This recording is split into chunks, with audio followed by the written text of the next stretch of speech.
It's time for Bringing the Heat with Trey Lyle.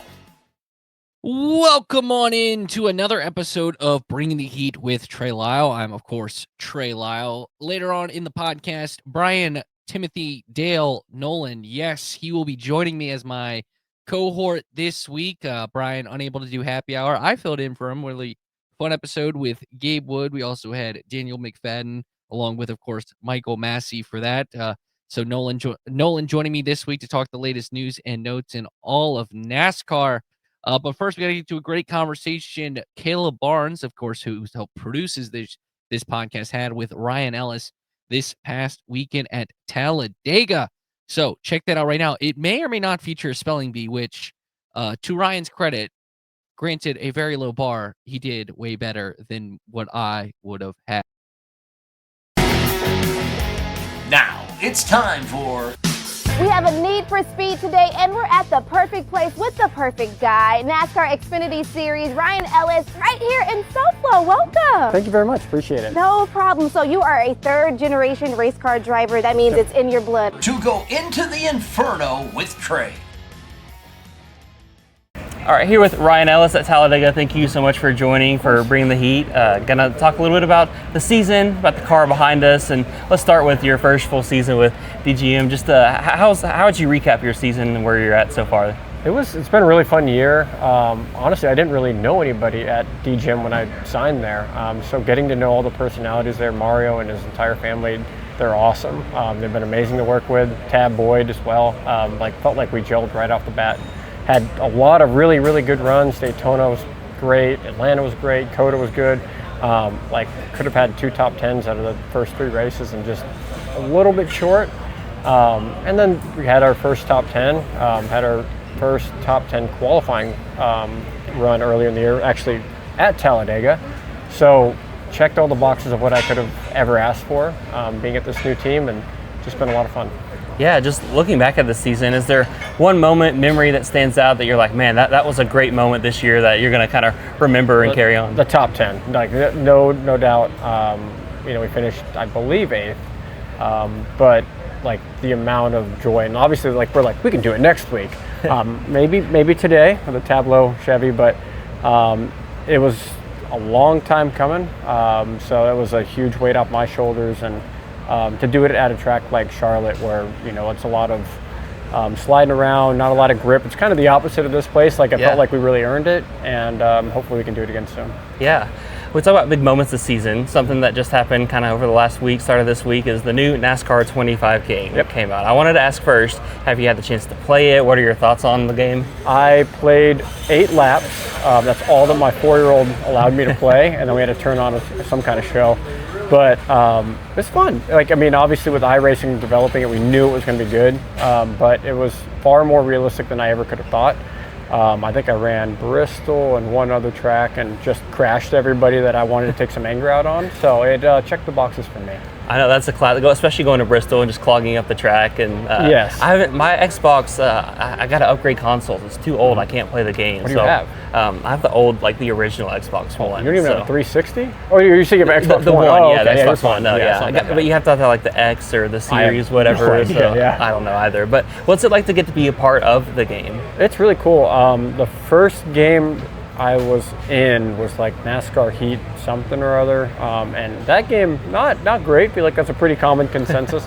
So I fired it up, played once or twice, and I don't think I ever played again. But this is a game that I could absolutely see myself playing with my kids, and to have not only myself but our partners like Tableau, Plastic Collision, and Sweetwater in the game is really, really cool for everybody involved, and even our smaller partners that are on C-Post, lower quarter panel throughout the year. It's awesome for them as well. So. My daughter doesn't think it's cool at all, which I thought she would, but no, it's just something that I really, really look forward to growing up, because I wasn't much of a trading card kid. I was more, video games. Yeah, hey, give it a couple years and maybe... No, I'm good. I'm not going to ever collect anything. So I also wanted to ask about some of the fun things that you do, just your personality on social media and interacting with fans, as some of them have been driving your cars and things like that. I wanted to ask, what's your social media strategy? Do you just...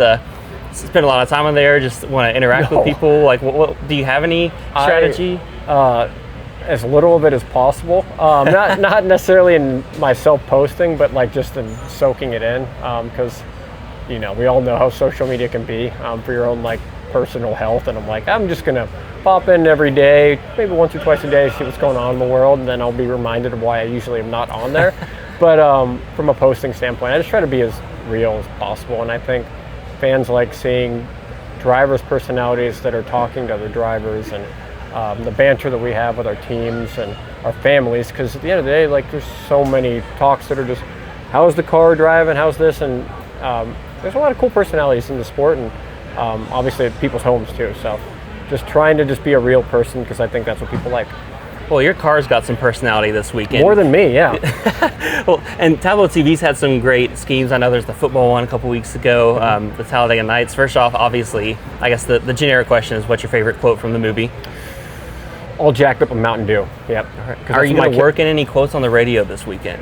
Yes. I got to be very careful about it, because I know my luck, and if I'm like saying a Ricky Bobby quote and then Tab Boyd, my spotter's like trying to tell me car low, and I hook myself and destroy the car, and I have to immediately cut to the like, oh no, I'm upside down, this isn't good line.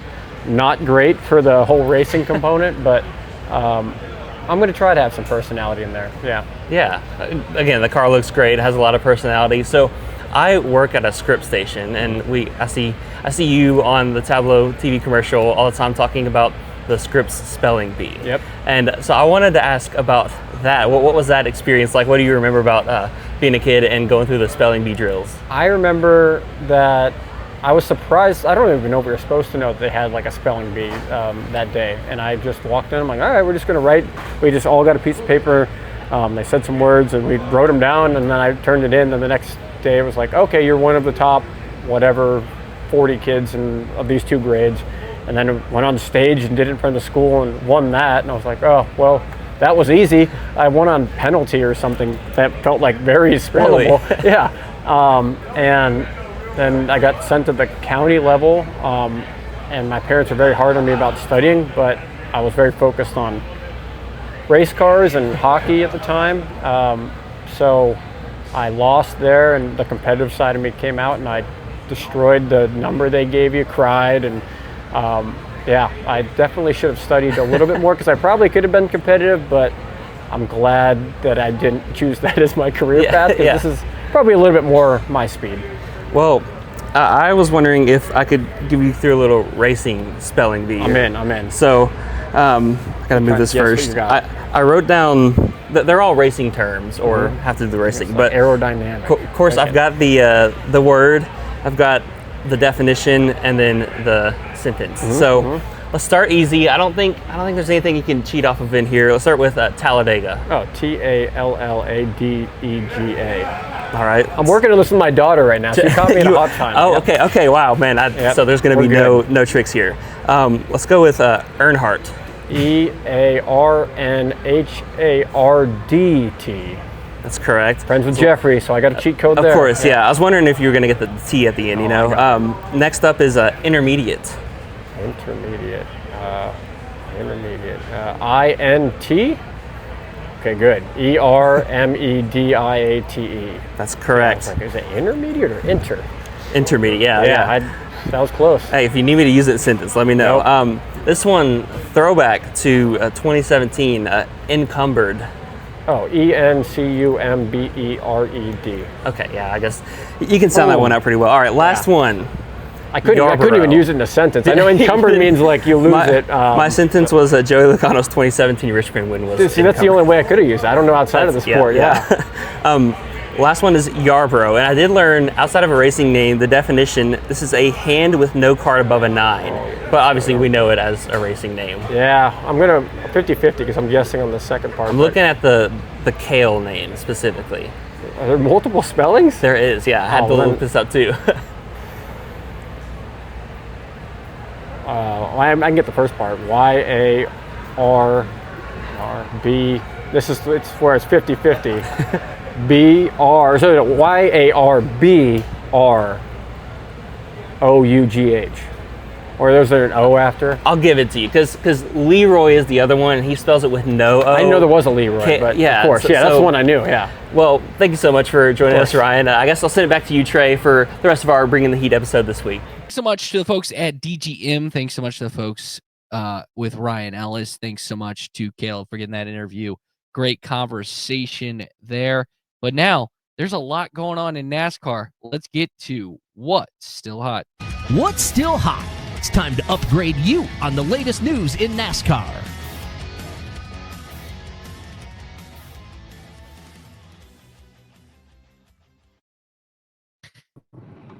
Now, if you are watching this at youtube.com/frontstretch, I legally am going to say I do not recommend doing what Bryan Nolen is doing. I'm trying to find a place to park, okay? Hold on, Trey. Bryan, I can't leave a client's house and just be there for 30 minutes recording the number one podcast we're gonna keep on this, Frontstretch. We're going to keep this in. But joining me now at the Bryan Nolen, the former host of this podcast, until it got a massive upgrade when I decided to take over. Bryan Nolen, as we see his shirt, I'm just going to remove him until he pops on. But Nolen, good news is we have a video to start out this. So I'm going to play the video of the San Diego layout for us as we break this all down as it loads here. Here is the layout for San Diego that was released the other day. It's 16 corners. We talked about this during happy hour as well. This is a really cool video that NASCAR pointed out. I think visually on TV, it's going to look awesome considering that you're going to pass some aircraft carriers. You're right on the water in Coronado. Overall, your first look as we get the digital rendering, I guess is what you want to call it, of the track. What are your thoughts on the layout that they picked with 16 corners? It's going to be one of the I think it's the longest track that it maybe has ever been made in NASCAR. Certainly a long track. Maybe Road America is longer. I don't know. 3.9 miles. You know that it would be a perfect time for this. Steven Stubb has all of the stats that you need to know ahead of this week's upcoming race. Here's Steven's sizzling stats. If you know, you know from the old school of this podcast. Unfortunately, we don't know those things. We're not smart enough. Hence why Bryan was driving to start this, being a great role model that he is. But Bryan, overall, listen, it's during the fall, and when you own a landscaping business, you rarely have time. And I thought, since I couldn't join happy hour, I'll join my pal, my buddy, my compadre, and Mr. Trey Frederick Lyle, as Mike Neff likes to call him, and pop on up. So I ran a little long at one of my clients' houses, but I decided to stop at a Castle Hill Park and record from a park. So, Okay, well, it's now that we've established you're at a park, can you, and you're parked at a park, can you talk about this racetrack where there will be no parking? Shows how well my brain works. It looks awesome. It looks cool. It looks like you could have a dive bomb into one. It looks like it could be treacherous in the little boom, boom, boom. I don't know what. I still haven't memorized all of them yet, but it looks really, really cool. I'm looking forward to seeing it. Ryan Preece kind of said it best. It kind of looks like a Fortnite map, and honestly, it kind of does. So it is the only thing I have a little issue is a little too long. 3.9 miles is a long track. So that's the only trepidation I have. But I mean, besides that, it looks fantastic. Yeah, and of course, Bryan is referring to, as I pull up the photo of it, turns 8, 9, 10, 11, which is called the Coronado Chicane. 8 for 11. So I did the video, and now shout out to our friend Toby Christie for the tweet, the breakdown of it. 16 corners. I think the cool part is they'll have, I guess, aircraft carriers there, and so definitely something interesting. By the way, Caleb Barnes, great producing. Road America over 4 miles. So this is the longest track since they've raced at Road America. And I would is just like to, might as well just announce this live on the program, Mr. Caleb Barnes. You have won the Employee of the Month for the month of September. So, congratulations to you, Caleb Barnes. I was robbed. No, I'm just kidding. I Caleb does a great You job for us. voted for him. You literally voted for him. You couldn't let me hold the joke for 5 seconds. This is great podcasting. This is why we don't do this anymore together. This really is why we don't. But that's we're why gonna everybody loves us. This is why we're gonna keep this in. This is what you get. I'll tease this. You get for the front stretch watch party, which I think Brian will be on this week because he doesn't have to go to the track. So it'll be myself, Neff, and Bryan Nolen, which is dangerous for our listeners. But other news and notes as we should move on here because San Diego is still a long ways away. Something that's a long ways away also is the 2027 Daytona 500, but the date was announced. It was moved basically a week later than President's Day weekend in 2027 to accommodate the Super Bowl, which the Super Bowl, because of the weird schedule next year, is going to be on President's Day weekend, which for football fans, that's a really good thing. But Brian, I don't want to ask you about that. I'll ask you this. Should NASCAR fans get used to the Daytona 500 being this weekend, the weekend after President's Day going forward, with the anticipation that, the NFL probably is going to go an extra week in turn, typically being on President's Day weekend? Yeah, it's leaning all towards that, Trey. With the upcoming 18-game schedule, it's going to push everything back a week. And so with it being an extra week, people should just really just expect it. I personally liked it on President's Day because you could fly home on Monday and it was a day off work and everything, so that was groovy. But with just how life is, the NFL is king. No matter how you want to dice it, slice it, or anything in between, the NFL is king. And they proved it on Christmas. The NBA used to rule on Christmas, and NFL took it over, and the NBA's never been the same. So basically, this is just the NFL's world, and every other sport is just living in it. Yeah, I think you're right. I mean, I think going forward, this is, I think NASCAR not going head to head with the Super Bowl, good idea. That just is an impossible, impossible task. I do think it helps, when Fox would have the Super Bowl and they could promote the fact that Daytona 500 is the next weekend. So maybe this opens up to getting creative with the Clash and locations you do with that, maybe in correlation with the Super Bowl. So there are different avenues we can address there. But yeah, I think going forward, if you're a NASCAR fan, get used to this weekend being the Daytona 500 and not President's Day weekend. I think another sporting event that's kind of major that typically happens on President's Day weekend, maybe in the NBA, will probably have to be moved to a similar All-Star game. Yeah. So, but some actual NASCAR news. So Justin Haley has left Spire. That was announced 2 weeks ago. It was so late in the week for us on this podcast, we didn't really talk about it. But his replacement was announced. Shout out to Spire for doing this before I recorded so that I can actually talk about it. Daniel Suarez replacing him at the set with the 7 team. He is bringing, I believe, Freeway Insurance, the money there. It's actually quite interesting. Adam Stern pointed this out. The same management group that both manages him and obviously Checo Perez, who are the two probably most notable Mexican drivers next to Pato O'Ward. So it is interesting, are all now under the same roof. So theoretically speaking, Daniel Suarez and Sergio Perez are sort of on the same racing team. So that's kind of interesting, I guess. But overall, do you think this is an upgrade for Spire replacing Suarez with Justin Haley? It's also kind of combines Perez with Max Verstappen because isn't Suarez married to his wife's brother-in-law? Sister-in-law. His sister-in-law. Okay. His sister's, Max's wife, I think they're married now, or a girlfriend, is Daniel Suarez's wife's sister. Okay, so they're in-laws. Verstappen's wife is Suarez's wife. They're sisters. Yes. Okay, good. And Nelson Piquet is their dad. Which also, Nelson Piquet Jr. is running the truck series. God, I hate racing circles. Anyway, yeah, it felt inevitable ever since Justin Haley got announced he was out. Just did not fit. Now, keep in mind, Trey, Justin Haley's first overall win, Spire's first overall win in the Cup Series was Only with each win. other. Yeah, Daytona in that rain shortened race on that Sunday.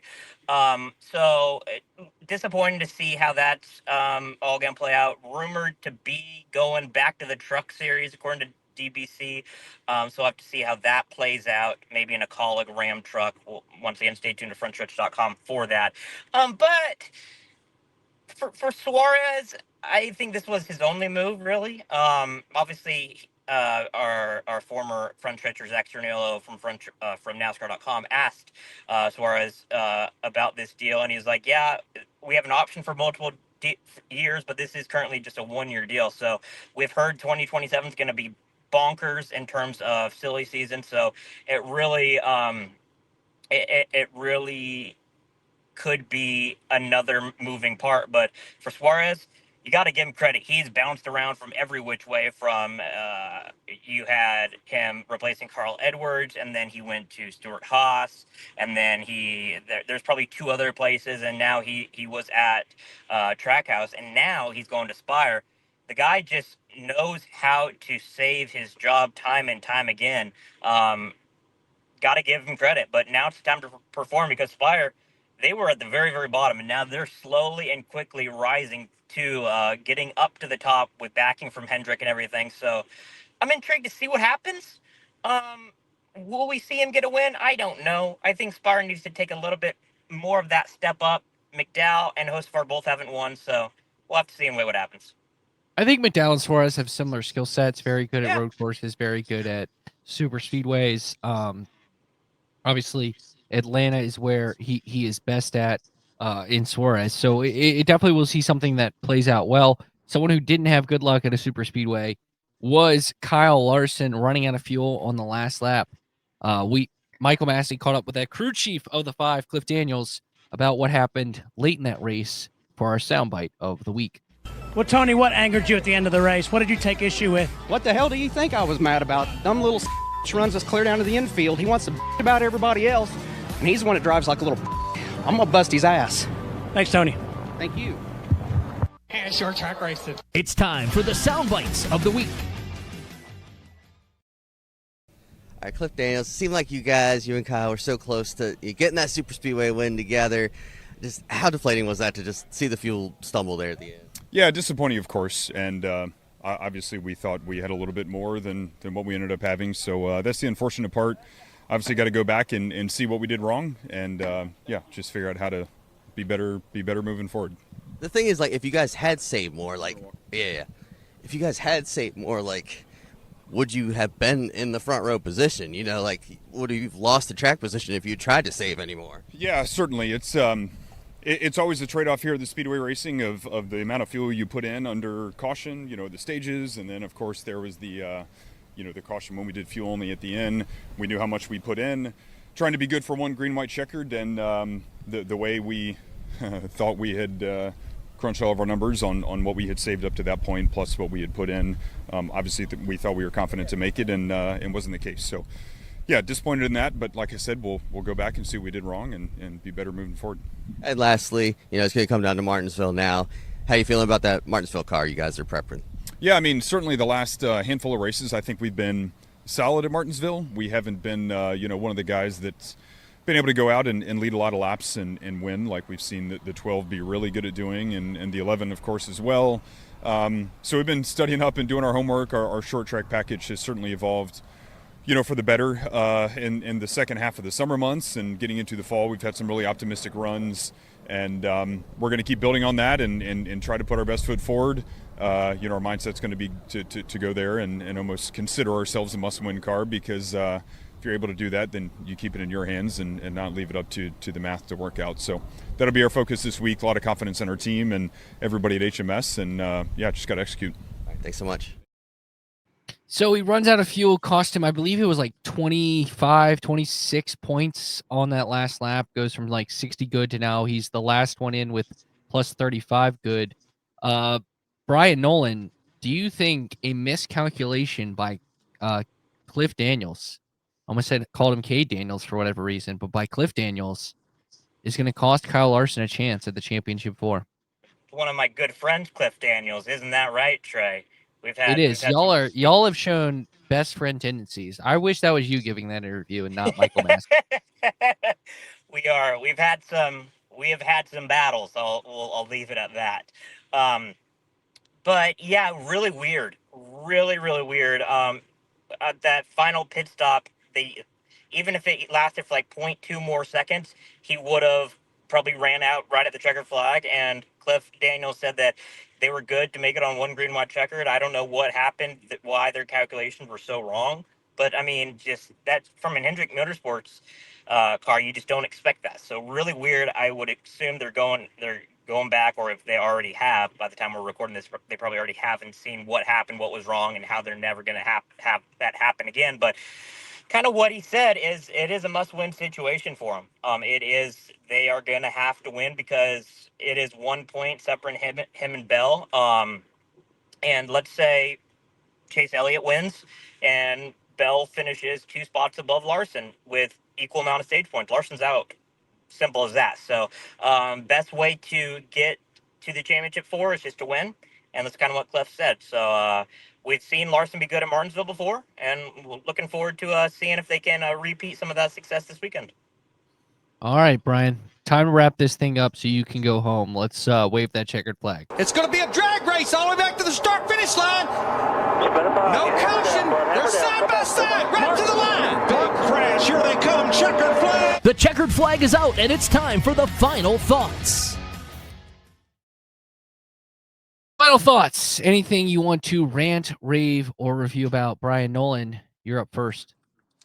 Yeah, if I was Denny Hamlin, I would be really wanting to have Chase Elliott win. And people are probably thinking, why in the hell would you want that? Wouldn't you want Christopher Bell? Well, Christopher Bell is great at Phoenix. He won 3 straight races, Atlanta, Coda, and then Phoenix back in the spring. And it feels like when he goes to Phoenix, he had a chance to win last year. He is going to get it done. With that being said, Chase has had an up and down year. I don't see him getting it done once again. Alan Gustafson has not been having his Game 7 moment when it comes to critical times. Most of the time, obviously, he did in 2020 with Chase. But I would be if I was Denny, I would be wanting to see that 9 car. Obviously, there's 2 big outliers you don't want to see, and that's 22 and the 12, because if you have those 2 cars, one of them going to Phoenix, you're basically running for second. I mean, it's just simple as that. Something about it.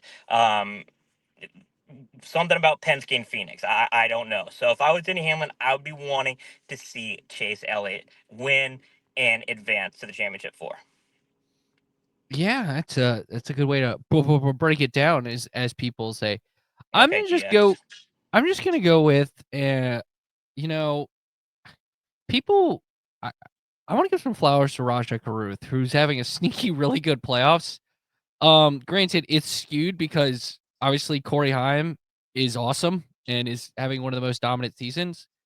But the growth from Rajah in the playoffs in the truck side, like if you ask most people who's second in the truck points right now, I don't think they would say Rajah Caruth. But Brian, you know who's second in the truck points right now? Rajah Caruth. Rajah Caruth. And, obviously he's getting a bigger shot next year with the 88 on a part-time role. I'm assuming he'll stay with Spire and the trucks for some degree. In a year where Spire was really down, I think, in the truck level for the most part, he's done well. He's gotten 1 win, which was at Las Vegas. Granted, Corey Haim has won every other race, so it's hard to get wins in this series. But hey, man, he's good at Martinsville, and I have faith that come this weekend, he's in Phoenix for the championship 4. And hey, you never know. Corey Haim has fumbled the bag at Phoenix way too many times to give him faith that he can win the championship at Phoenix. Granted, he is on another level this season, but you never know with this. So, big news for Rajah this week, which we didn't address in What's Still Hot. He's going to the 88 on a part-time schedule. Obviously, they also announced SVG and Ross splitting in the 9 for some part of the next year in an all-star car. So, did want to shout out the folks. I did want to shout out Rajah Caruth.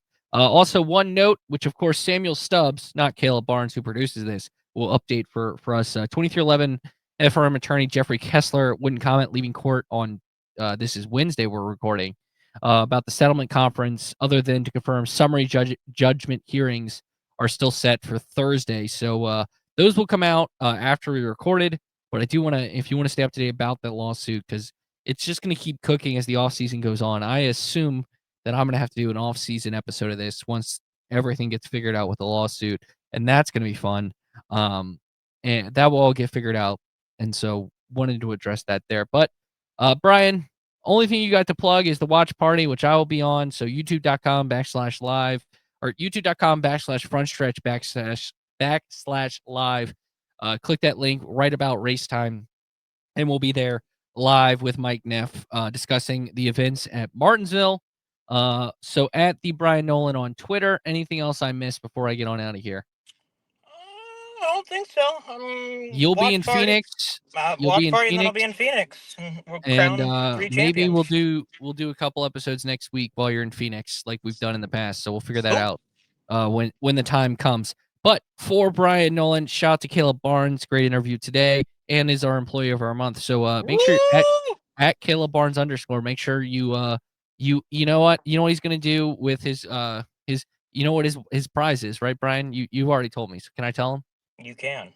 It's a $100 gift card to Long John Silver's. Congratulations, Caleb. Damn right it is. So for Bryan Nolen, Trey Lyle, and Caleb, or for Bryan Nolen, Caleb Barnes, I'm Trey Lyle. Almost said I'm Caleb Barnes. Okay, Caleb. Good talking with you. What an episode! This certainly was an episode of Bringing the Heat with Trey Lyle. Was. Bye, everybody. I'm Caleb Barnes with FrontStretch.com. Come back soon for more great racing videos, and if you like us, don't forget to hit the subscribe button.